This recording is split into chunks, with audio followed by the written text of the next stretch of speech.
It was a chilly autumn night in a small Midwestern town, the kind of place where everyone knows everyone, and secrets are buried deep, sometimes too deep. Four teenagers, Emma, Jake, Ryan, and Lily, decided to sneak out to the old stone well at the edge of town. The well had stood there for over a century, and local legends claimed that anyone who took water from it after dark never returned the same, or sometimes didn't return at all.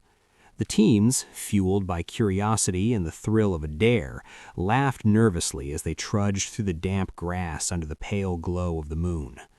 The air grew colder with each step, carrying a faint smell of damp earth and decay. When they finally reached the well, the moonlight revealed water that was unnaturally dark, almost viscous, reflecting not their own faces, but a twisted, shadowy blur beneath the surface. Jake laughed nervously and muttered, "It's just water, relax," but the tight grip on his flashlight betrayed his unease. Emma, despite shivering, lowered her bucket into the water. The surface rippled unnaturally, as if the water itself was alive, responding to her touch. Then Lily's bucket slipped, and the teens froze as a shadowy hand seemed to reach out from the well, disappearing as quickly as it appeared. Jake's flashlight flickered as he bent closer, revealing what made them all gasp. Fingers. Human fingers, floating just below the surface. A chill ran down Emma's spine, and she stepped back, almost tripping over the uneven stone. It's just reflections," Ryan said shakily, though his voice lacked conviction. But then the water rippled violently, and a pale, bloody face surged upward, its hollow eyes staring directly at them. The teens screamed, stumbling backward, but before they could retreat, the water began to spill over the well's edge, forming a spreading trail of blood into the dark woods beyond. Panicked, they ran, but the path they had taken seemed to warp before their eyes. Trees that were once spaced apart now loomed close, casting long, distorted shadows. The sounds of snapping twigs followed them, though no one was there, or at least no one human. Emma's breath came in ragged gasps as she realized that shadowy figures were moving just beyond the tree line, creeping closer with each step. The well, as if sensing their fear, pulsed softly, an eerie heartbeat that synchronized with their own pounding hearts.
Months had passed since Ethan Walker disappeared in Hawthorne.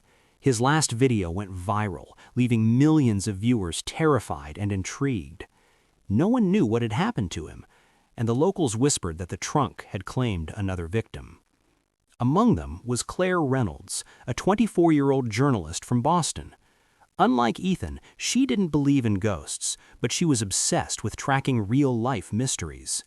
When she watched Ethan's video, she felt an unexplainable pull toward the story. "This isn't just a legend," she said.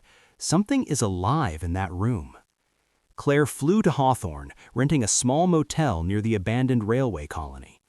At night, she would sit by her laptop, watching Ethan's final footage again and again. The warning. On her second night, Claire ventured closer to the colony. The moon was hidden behind clouds, and the wind whispered like it carried voices. She noticed a faint light inside the sealed room. At first, she thought it was a trick of her eyes. Then, a soft tapping echoed from inside the building. The locals she had spoken to warned her, "Stay away from that room. The trunk chooses." Claire ignored them, convinced she could uncover the truth. She recorded her approach, narrating to her camera like Ethan had. "If this is real, I'll be the first to document it safely. If it's not, then it's still an abandoned room." Entering the colony. The building loomed over her as she stepped inside. Dust floated in the air, stirred by her every movement. She saw the trunk immediately. It was black, absorbing her flashlight's glow like a void. The air grew colder as she approached. She reached out to touch it. The moment her fingers brushed the lid, the door behind her slammed shut. The camera on her shoulder continued rolling, capturing everything. Then she heard it. A voice, low and slow, coming from inside the trunk. "The time has come to take your place." Claire froze. The trunk trembled slightly, as though breathing. She tried to step back, but her feet refused to move. Panic set in. The faces inside. The lid slowly lifted. Claire peered inside and screamed. The trunk was no longer empty. Faces, dozens of them, pressed together. Men, women, children, all staring at her with blank, hungry eyes. Then she saw Ethan. His face was pale and twisted, his mouth moving as if he were trying to speak, but no sound came out. "You warned nothing." The voices from the trunk multiplied, overlapping, filling the room. Her heart pounded. She realized the truth Ethan hadn't spoken aloud. The trunk didn't just consume souls, it replaced them. The choice. The trunk shook violently. A whisper echoed in Claire's mind. "Step aside or join them." She tried to run toward the door. It was gone. No matter which way she turned, the walls seemed to stretch, bending reality itself. The camera captured everything, the shaking trunk, the trembling floorboards, Claire's reflection in the black wood, but her own eyes began to look different, darker. The trunk seemed to reach for her, pulling her closer, testing her will. Every instinct screamed fight, every rational thought told her run, but the trunk knew her fear. Morning discovery. The next morning, locals found Claire's equipment outside the railway colony. The trunk was closed, silent and still. No sign of her, not even footprints. Somehow, her camera was still recording. When it was played back, the final frame was horrifying. Claire's face inside the trunk, eyes wide, lips trembling, just like Ethan's. The faint whisper from the footage, "Another place, now taken." The horror continues. Hawthorne remains quiet. The railway colony sits abandoned, the black trunk waiting patiently in its center. Every few years, someone drawn by curiosity disappears. And now, with Ethan and Claire inside, the trunk is full, temporarily. But it's hungry, always hungry. Whoever opens it next will take their place. And if you ever walk near the abandoned railway colony at night and hear a faint knocking from inside the building, don't look inside. Because it's not just a story, it's a choice waiting to be made. Months had passed since Claire Reynolds disappeared in Hawthorne. The black trunk sat silent, closed, as if nothing had happened. But the town felt its presence. Locals whispered of strange shadows moving at night, of faint knocking from the abandoned railway colony, and of lights flickering in empty windows. Some said the trunk could feel curiosity. Others said it could reach out through fear itself. One night, a young man named Logan Hayes, 22, from Chicago, drove through Hawthorne on his way to visit a friend. He had heard about the trunk online. Ethan Walker's video had gone viral. Unlike Ethan or Claire, Logan wasn't obsessed with ghosts. He was a skeptic, a thrill seeker. But the story called to him in a way he couldn't explain. The first sign. As Logan drove past the railway colony, his headlights caught a faint glow inside one of the old buildings. A shadow moved, almost human, but too fast, too unnatural. His heart raced. He slowed the car. From somewhere deep inside the abandoned building, a soft knocking echoed. Tap, tap, tap. It was rhythmic, almost like it was calling him by name. Logan laughed nervously, speaking to the camera on his dashboard. "Probably just a raccoon or some kids messing around. Let's check it out." But the knocking grew louder, more insistent, and Logan felt it, a pull deep in his chest, like the trunk knew he was curious. Entering the colony. By the time Logan stepped out of his car, the wind had dropped. Silence pressed down like a weight. The wooden boards creaked under his feet as he approached the building. The black trunk waited in the center of the room, perfectly still, perfectly empty. Logan's flashlight flickered. He raised the camera, narrating, "Okay, I know this is stupid, but holy, what the hell is that?"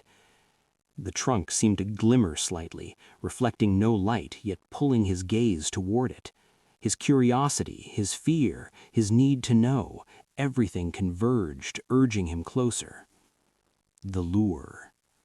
As Logan reached for the trunk, the air grew impossibly cold. The walls seemed to hum, whispering his name. "Logan, come closer. We're waiting." A shadow flickered inside the trunk. Faces moved. Then, as if in a mirror, Logan saw Ethan's pale face staring at him, mouth opening, whispering silently, "Don't resist." And Claire, her eyes wide, pressed her hands against the inside of the wood. "It's hungry. It wants you." Logan froze. Fear rooted him in place. The trunk shook slightly, almost breathing. It knew him. It had chosen him. The trap tightens. Logan's rational mind screamed, "Run!" But his legs didn't obey. Every instinct to survive was overridden by an invisible pull. The trunk opened slowly, revealing dozens of faces pressed inside, mouths frozen in silent screams. They were Ethan, Claire, and many more, each waiting for Logan's place.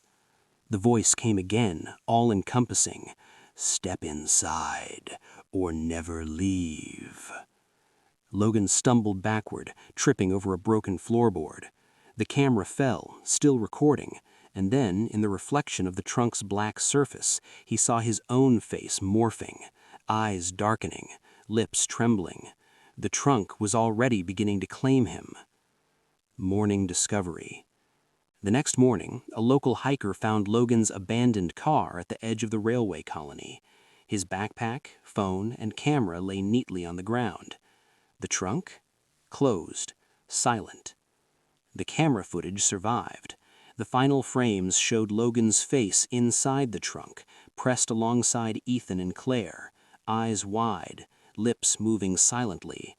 "Next one comes." Hawthorne fell silent again.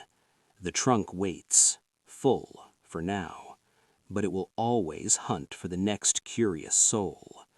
And if you ever walk near the abandoned railway colony at night and hear soft rhythmic knocking, don't answer, because the trunk isn't just waiting, it's choosing.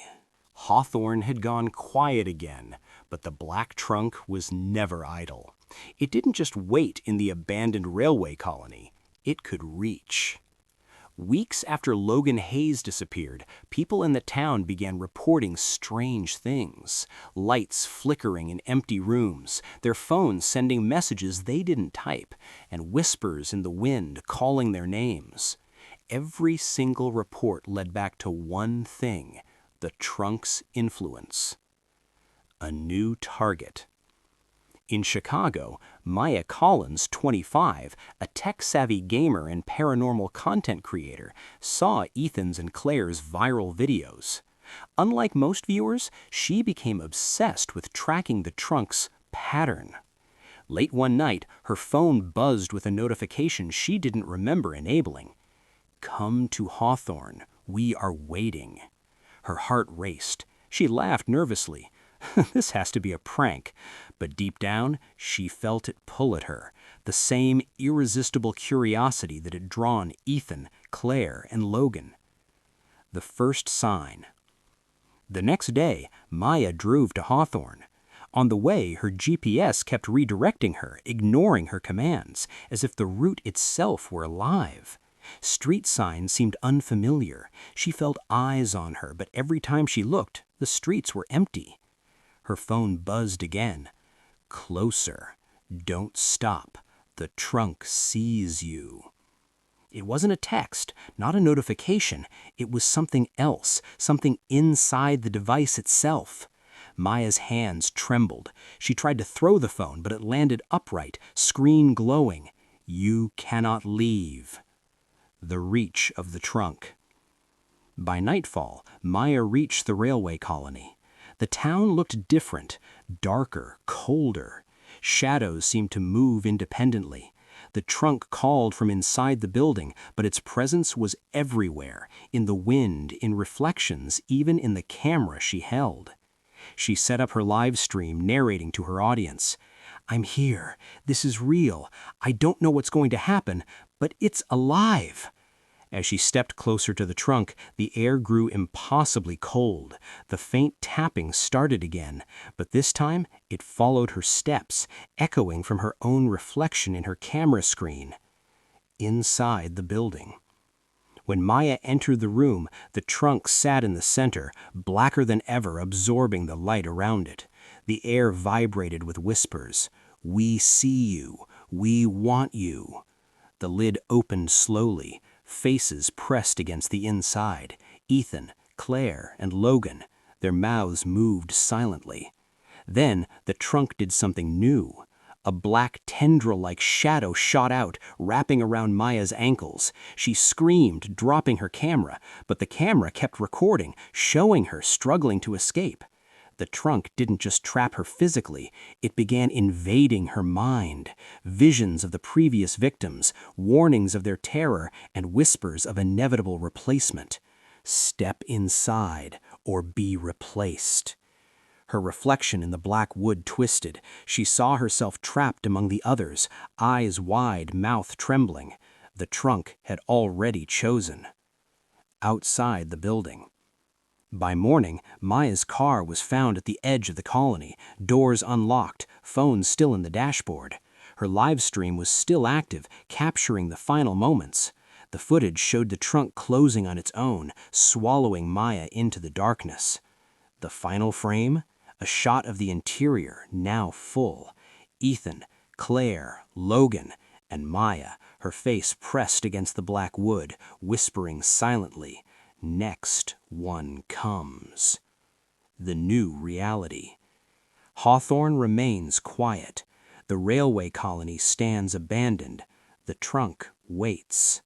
But now it learned. It reaches beyond the building, luring victims through curiosity, fear, even technology. If you ever see a notification, hear your name whispered from nowhere, or feel an unexplainable pull toward Hawthorne, stop, turn around, don't follow it, because the trunk isn't just waiting anymore, it hunts. After Maya Collins disappeared, the small town of Hawthorne was never the same. The locals whispered, but nobody dared approach the railway colony anymore. The black trunk sat silently in its abandoned building, but now it had learned something new. It didn't need the building to reach its victims. Through screens, phones, videos, and whispers in the dark, it could hunt anyone curious enough to see it, and the world outside Hawthorne was curious. The first global victim. A week later, a teenager in Los Angeles, Jake Thompson, was scrolling through YouTube when he stumbled upon Ethan's original video. He laughed nervously at the suspense, showing the video to his friends. Then his phone buzzed. A notification appeared. "Do you want to see the rest?" He clicked. His screen went black. A faint tapping began inside the phone, growing louder until it seemed to echo in his ears. His reflection in the screen started changing. Pale skin, wide eyes, lips trembling. By morning, Jake was gone. His room showed no signs of struggle, but his phone remained on, recording. And on the footage, the black trunk's reflection moved, waiting. The online curse. News of missing people from different states began piling up. Chicago, Los Angeles, New York, all connected by videos, social media posts, and online streams of the trunk. Every person who searched for it, clicked a link, or even commented, "I want to see it," was at risk. The trunk no longer stayed in Hawthorne. Its reach had become digital. Screens were now its windows, mirrors its eyes, and curiosity its bait. The lure intensifies. Among those targeted was Jordan Lee, a journalist documenting viral horrors. One night, his laptop screen flickered, showing the trunk in Hawthorne, opening slowly. He heard whispering through the speakers. "You want to see? Come closer. We're waiting." Jordan tried to shut it off, unplugged everything, even smashed his laptop, but the trunk's tapping continued in his apartment, on mirrors, windows, even in his reflections. The black trunk had learned that fear is its strongest lure. The trunk's new game. The faces could now speak, whisper, and manipulate reality. Ethan, Claire, Logan, and Maya were all trapped inside, but their eyes followed the next victim, their mouths silently screaming, "Don't resist! It chooses!" The trunk began to send messages directly to victims, notifications on phones, distorted videos on YouTube, even appearing in streaming platforms. No one was safe. Anyone curious enough could be its next target. The warning. Locals say Hawthorne is cursed, the abandoned railway colony is quiet, but the black trunk doesn't need to be there anymore. It spreads through curiosity, fear, and technology. If you ever see a video about the trunk, hear your name whispered from nowhere, or feel an uncontrollable pull to search for it, stop, turn away, delete everything. Because the trunk doesn't wait anymore. It hunts. And it will always find the next one. Evil. Epilogue. The screen goes black. A faint tapping begins. 1, 2, 3. Next one comes. The legend of the black trunk is no longer just a story. It's alive, and it's everywhere.